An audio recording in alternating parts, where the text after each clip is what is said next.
sakrayapman mana yugurib mana do'stlar mana men xudo xolasa o'zgarish chatda mana kontrolga soldim 35 ga chiqqan ekan ro'yi 35 dan 7 ga tushirdi Ilhom aka kamerada ko'rsatdimi Ulug'bek xavotirga o'rin yo'q deyapti mana 7 ga tushdi analizlarim yaxshi chiqdi xudoga shukr charchash yo'q aka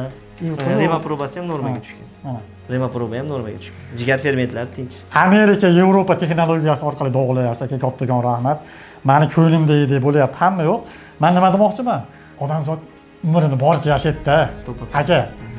aka shu yotib baqa yotib men nima bo'lar ekanman qidirib ish qilish kerak qidirilish kerak sababini qizlash kerak uyda yotibsiz bo'lmaydi bu kasal biz do'stimiz mana qo'lim bundaqa bo'lsa ham mana men uyatmayman aka men xalq biladi do'ppini kiyib xalq xizmatini qilayotgan bolaman sizga o'xshagan doktorlar ko'paysin Ilhom aka Farg'onada Ilhom aka mana revmatolog bizga o'xshagan kasallarga juda ham ko'pligiga yordam berdi ishonmasalar videolarini ko'ringlar birga qo'yyapmiz ham mendan boshqa kasallardan fikrini ko'ringlar eng qizig'i 1000 marta eshitgandan bir marta kelishsan aka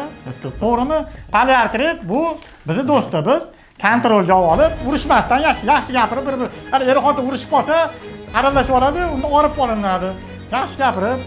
dadasi ayasi qilib yurilayotgan kasallik akalar hech ham umidlarini uzmaylar bu yo'qolib qolishi ham mumkin aka xudodan ham uxlab qoladi uzoq vaqtga remissiya bo'ladi uzoq vaqt o'sha paytda kasallik yo'qolib qoldi deydi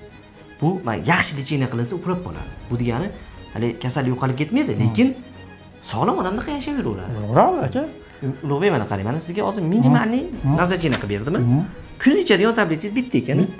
haftada olinadigan bitta ukolingiz bor bitta ukolim bor bu bitta amerikanskiy standartdagi kumiri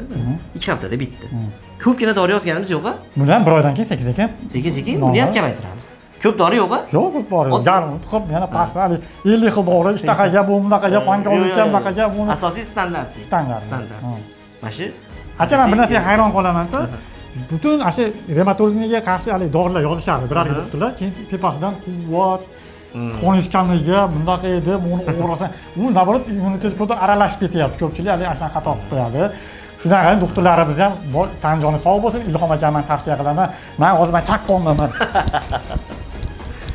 qarang bemalol kelaverasizlar Ilhom akamni o'rni pastda qoldirib ketyapman xalq uchun xizmat qilyapman aka yolg'on gapirish yo'q biz blogermiz akamni nimasiga keldim men ishonyapman sizlarni ham kutib qolaman g'idish